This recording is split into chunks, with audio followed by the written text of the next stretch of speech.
البدع والأهواء، أهل البدع العقائدية وأهل البدع السياسية.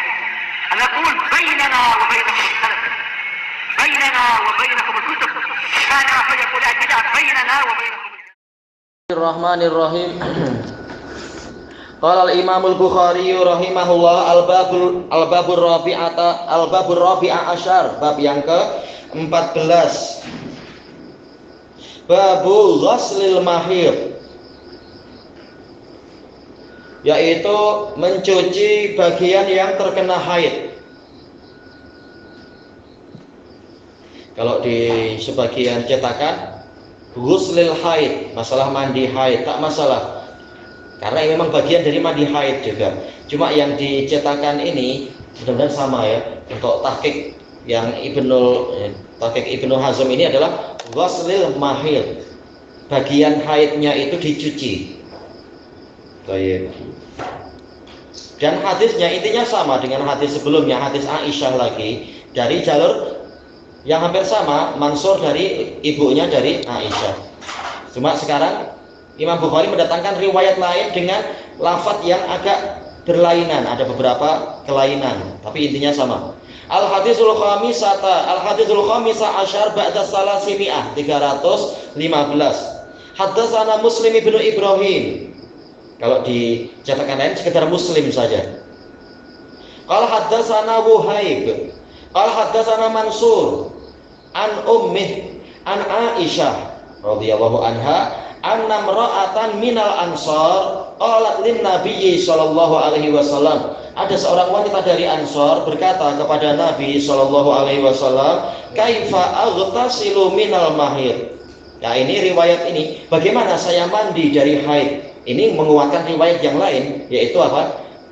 Babnya adalah ghuslu al haid, mandi haid, bukan ghuslul mahid. Tapi tak masalah, karena kenyataannya hadis ini nanti juga membahas masalah bagaimana cara mencuci bagian haid itu. Tak masalah. Qal khudhi firsatan mumassakah. Kalau riwayat yang sebelumnya apa? Misk, firsatan min misk. Tapi ini yang mumassakah. Ambillah firsah, yaitu sehelai kain dari wol atau dari katun atau dari kulit. Mumassakah yang boleh untuk menahan darah atau memegang darah itu, mengambil darah. Mungkin toala yang mampu untuk menghilangkan darah dari kulit badan kita. Menyerap. Menyerap. Betul. Fatawaddoi salasan.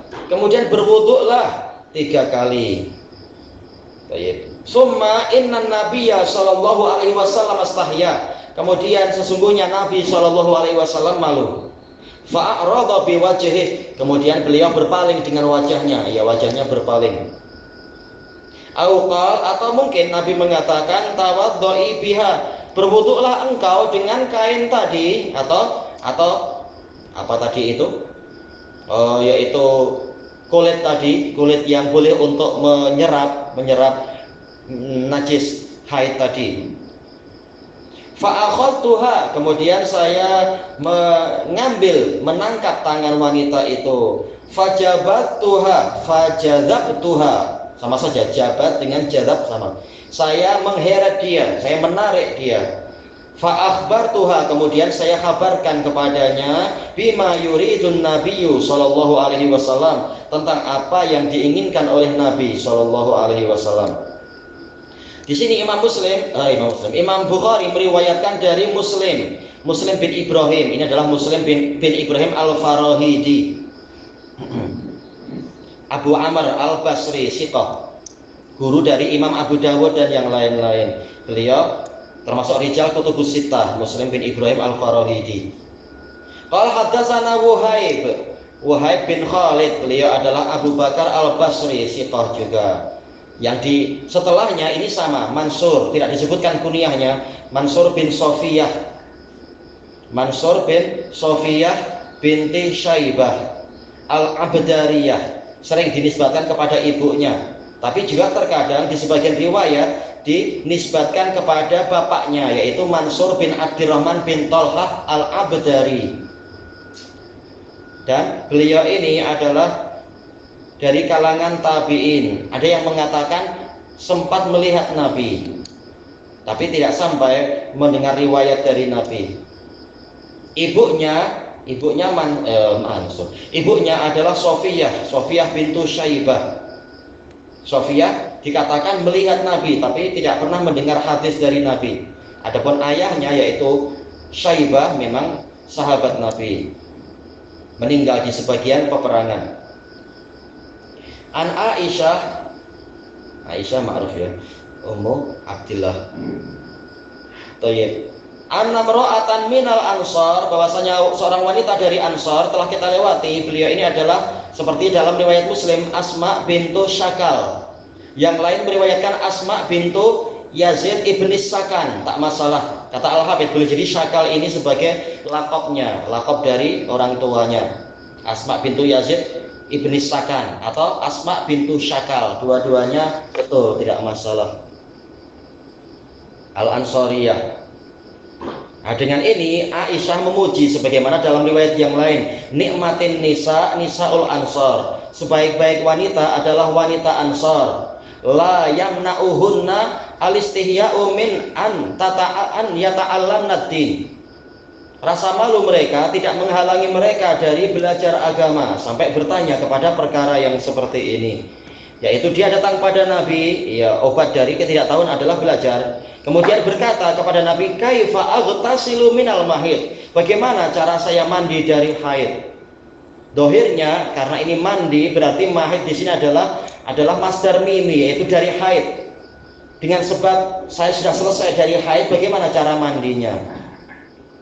Baik. Adapun dalam riwayat yang sebelumnya apa itu? Tayyib bertanya pada Nabi, an ghasliha minal mahid. Nah, ini boleh jadi ghusl, yaitu mencuci bagian haid, atau mungkin maksudnya memang mandi disebabkan karena haid, yaitu ghusl, tak masalah. Karena ini satu kesatuan, di dalam mandi haid ada mencuci bagian yang terkena haid itu.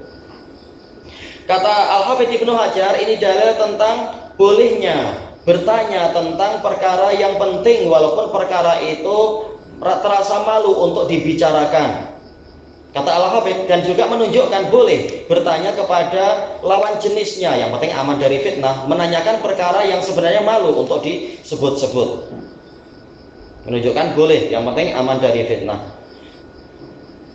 Kemudian Nabi mengatakan, khudhi firsatan mumassakah, ambillah, kata Al-Hafidz ini qadrun zaidun anil ghusl. Kalau masalah mandi biasa, yaitu semuanya dicuci oleh air, terkena air, tetapi ada tambahan untuk mandi haid, wajib menghilangkan bagian najisnya, maka ambillah firsah. Kata Al-Hafidz, firsah ini boleh jadi terbuat dari kulit, boleh jadi terbuat dari kain wol, atau mungkin terbuat dari kain katun. Intinya yang boleh untuk menangkap atau menyerap darah haid itu, biar segera kulit badan jadi bersih lagi. Mumassakah, yang mampu untuk menahan darah haid, menangkap atau menyerap tadi itu. Yang lain mengatakan mumassakah, yaitu yang diberi misik, diberi wewangian untuk menghilangkan bau busuk, seperti yang dirajihkan oleh Imam An-Nawawi. Makanya lafaz yang lain min misk, dari misik. Mungkin misik yang kualitinya jangan mahal-mahal. Kemudian fatawaddoi, maka kemudian berwuduklah. Apa maksud wuduk di sini? Bagaimana berwuduk dengan memakai kain tadi? Nah, ini disebutkan dalam hadis sebelumnya, tatahhuri biha, yaitu maksudnya adalah bersihkan dengan itu, bukan betul-betul wuduk, yaitu tangan, kepala, wajah, tangan, wajah, kepala dan semacam itu. Tapi maksudnya wuduk di sini adalah wuduk secara lughawi, yaitu bersuci, membersihkan bagian najisnya itu. Salasan, ini ucapan siapa? Sebenarnya ini bukan ucapan Nabi, tapi ucapan rawi, yaitu si wanitanya bertanya, kaifa atatahharu biha, bagaimana saya bersuci dengan kain tadi? Nabi mengulang lagi, tatahhuri biha atau tawaddu'i biha, berwuduklah dengan itu. Wanitanya tanya lagi, kaif, bagaimana? Kemudian Nabi mengatakan, subhanallah, tatahhari biha, bersucilah engkau dengan itu. Inilah makna salasan. Jadi bukan Nabi yang mengatakan bersucilah 3 kali, bukan. Tapi ini ucapan rawinya, Nabi mengulang 3 kali. Kenapa Nabi mengulang 3 kali? Karena si wanitanya masih belum paham. Kata Al-Hafidz, ini menunjukkan betapa besarnya kesabaran Nabi Shallallahu Alaihi Wasallam. Tatkala wanitanya belum paham, diulang lagi, belum paham, diulang lagi. Cuma ya Nabi kasih tambahan, subhanallah, merasa heran kenapa tak paham-paham. Sementara Nabi tak mau untuk terang-terangan mengatakan bersihkan kemaluanmu dengan itu. Nabi malu bicara macam itu. Kata Al-Hafidz, ini menunjukkan bolehnya menggunakan kinayah, bahasa isyarat. Dalam riwayat ini isyaratnya apa? Berwudu. Wudulah dengan kain itu. Cuma orang yang bingung gimana wudu dengan kain. Dalam lafaz yang lain, bersucilah dengan kain itu. Maksudnya ya darahnya itu dibersihkan. Dan ini kata Al-Hafidz menunjukkan boleh seseorang mengulang pertanyaan apabila belum paham. Buktinya Nabi tidak sampai melarang dia mengulang-ulang. Cuma Nabi heran pada kali yang ketiga sampai mengatakan subhanallah. Kemudian fa'akhadtuha sebentar tadi. Summa inna nabiyya sallallahu alaihi wasallam istahya. Kemudian sesungguhnya Nabi SAW merasa malu untuk menyebutkan secara terang agar wanita itu paham. Nabi mampu tapi beliau malu untuk menyebut terang-terangan. Fa'arada biwajhihi, maka beliau berpaling dengan wajahnya. Auqal, kata Al-Hafidz, ini keraguan sebagian rawi. Rawinya ragu, Nabi langsung berpaling atau Nabi masih sempat bicara, tawaddu'i biha, berwuduklah dengan itu. Fa'akhadtuha, maka saya mengambil wanita tadi, saya pegang dia, fajadzabtuha, saya menarik dia, fa'akhbartuha, kemudian saya kabarkan kepadanya bima yuridun nabiyyu sallallahu alaihi wasallam, dengan apa yang diinginkan oleh Nabi. Kata Al-Hafidz, ini dalil yang menunjukkan yaitu boleh seseorang menjelaskan kepada orang lain dengan walaupun ada kehadiran syekhnya atau ustadznya atau yang semacam itu, apabila dia merasa ustadznya malu untuk menyebutkan secara jelas atau wanitanya si penanyanya belum paham apa maksudnya. Salah satu murid mewakili syekhnya atau ustadznya untuk menjelaskan secara lebih terperinci. Dan juga dari hadis ini ada dalil bolehnya mencukupkan diri dengan berita atau penjelasan orang yang kurang utama. Padahal ada orang utama di situ. Ada Nabi. Bagaimana Asma bintu Yazid malah menerima penjelasan Aisyah ya demi kepahaman, karena tadi dia belum paham dari penjelasan Nabi. Boleh tanya kepada teman di sampingnya. Ini biasa, tidak masalah. Yang penting tidak menimbulkan suara bising di majelis. Dan kata Al-Hafidz, ini juga masuk dalam pembahasan mustalah, yaitu al-ard, yaitu menyodorkan ilmu kepada guru. Wanita ini menyebutkan ilmu kepada Aisyah menyebutkan ilmu pada wanita ini, dan Nabi menyepakati. Nabi tidak melarang, tidak mengatakan engkau lancang bicara, tidak demikian. Seandainya Aisyah keliru, Nabi akan memperbaiki, menunjukkan ini adalah ard, yaitu menyebutkan ilmu di hadapan guru. Gurunya menyepakati. Kata Al-Hafidz, hukumnya sama. Guru mengatakan iya betul atau gurunya diam, ini sudah sah.